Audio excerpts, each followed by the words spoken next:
Just how good have things been for the Milwaukee Bucks lately?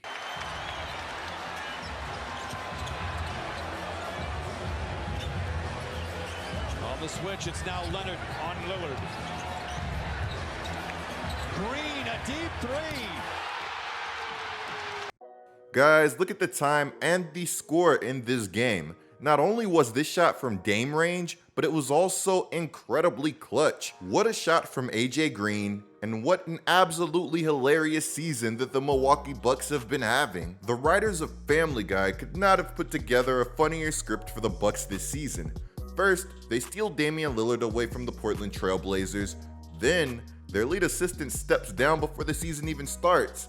They go on to start the season 30-13, and then they fire the coach that got them that record, only to go 3-7 in their next 10 games. Oh yeah, and as all of this is going on, their new coach Doc Rivers would start making all kinds of excuses, like saying that taking the Bucks job before the All-Star break was a mistake.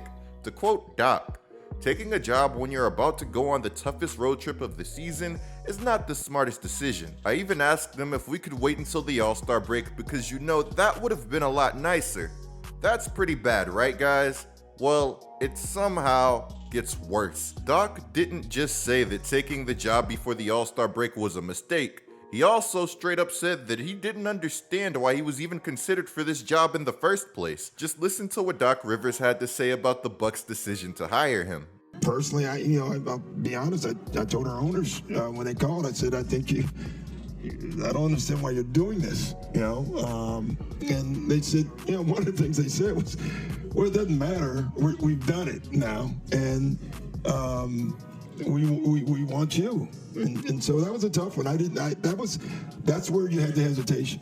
Not only would this be a terrible look for Doc Rivers, but it would also be a terrible look for the entire Bucks organization. Now, with all of this happening, everybody thought that the Milwaukee Bucks were completely cooked, and I can't blame them. But, at least as of right now, it seems like we're seeing a different story unravel in Milwaukee, and we have to talk about that. But first, today's content is brought to you guys by PrizePicks. For those of you who have no idea what PrizePicks is, it's basically a real money daily fantasy sports game. All you have to do is pick 2 to 6 players while deciding if they will have more or less than their PrizePicks projection. With PrizePicks, it's just you against the projections available, and submitting an entry is effortless. You can literally submit a PrizePicks entry in less than 60 seconds. It's seriously that easy. PrizePicks is a super simple way to add a ton of fun to your sports viewing experience. If you don't believe me for whatever reason, then try it out for yourself.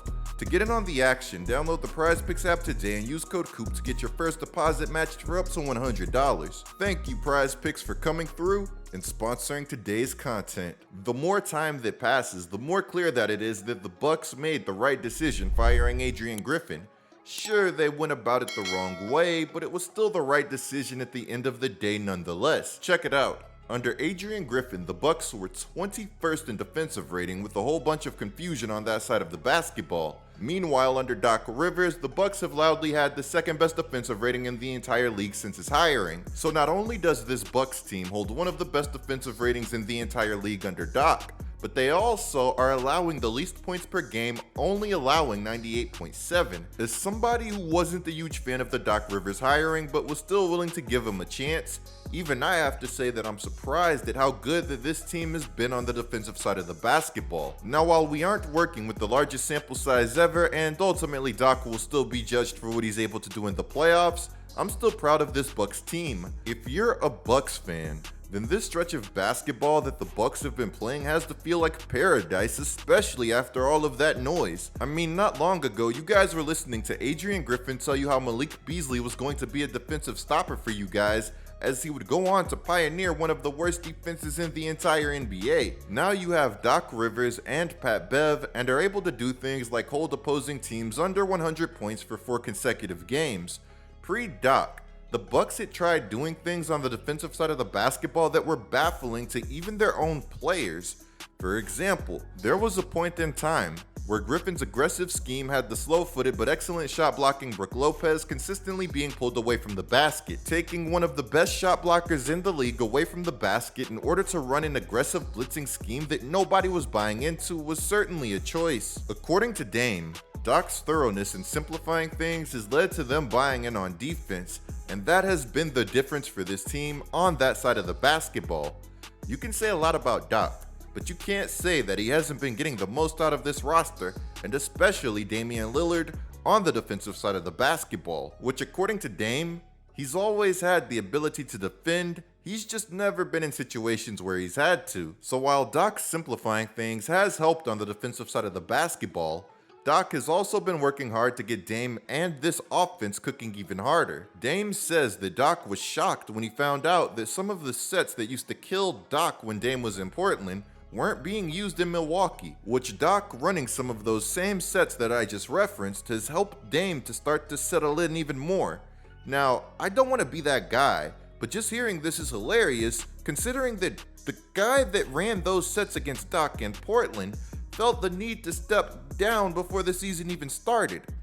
Yeah guys, I guess that you could say that Terry Stotts stepping down was sort of a big deal. So as good as the Bucks currently are, we know that they're not going to be the true nightmare that they can be this season if they aren't able to fully unlock Damian Lillard. Against the Clippers Monday night, we would get to see what an unlocked Damian Lillard looks like as he would score 41 points, going 12 of 22 from the field, while recording 4 rebounds and 4 assists. The Bucks coming back from down 15 to ultimately beat the Clippers would give them their 6th straight win, making this team 6-0 in their first 6 games since the All-Star break. Low-key making that Doc quote that we referenced earlier in this video look a whole lot better. The catch with Dame dropping 41 against the Clippers would be that they didn't have Giannis that game. Giannis didn't play due to left Achilles tendonitis, which has sort of been the story of the season for this Bucks team. Every time something goes right for them, it's felt like it would be short-lived as potential disaster would follow it. This season, it's really felt like the Bucks have been working with an evil genie. It's like, yeah, he's going to grant your wish, but he's going to give you some BS that comes with it. I mean, come on, you get Dame to pair with Giannis, but your lead assistant has to step down before the season even starts. You turn your defense around after firing your coach mid-season, but Doc Rivers has to be the one to do it. Doc Rivers actually drastically improves the playoff outlook for your team and rips off a nice win streak after the All-Star break, and Dame drops 41, but then Giannis has to deal with an Achilles injury, which mind you that the Bucks have also been without Chris Middleton for a good part of this season. The Bucks are currently 2nd in the East, and what's scary is that they haven't even come close to playing their best basketball yet. Now here's to hoping that the injury that Giannis is dealing with doesn't linger later into the year for this Bucks team, because something like that is undoubtedly capable of tearing down what could end up being a great season for the Bucks. The last thing that I want for this Bucks team is a potential injury taking away valuable Dame and Giannis reps ahead of the playoffs. But hey, on the bright side, if an injury were to linger, Dame is used to this. He's a big game player that's used to carrying teams. There's a reason that this man averaged 32 points per game last season and also had Austin Rivers thinking the man above when he missed in the NBA playoffs. In the comments below, let me know what you guys think of this Bucks team and their outlook. Could the Bucks potentially be the team to beat in the Eastern Conference, or is this whole hot streak just Doc Rivers playing tricks on us again? Again guys, let me know what you think of everything down in the comments below. Clicking the video on the screen is a great way to support my channel. I'm GetLikeCoop, bringing you guys the scoop until our next upload.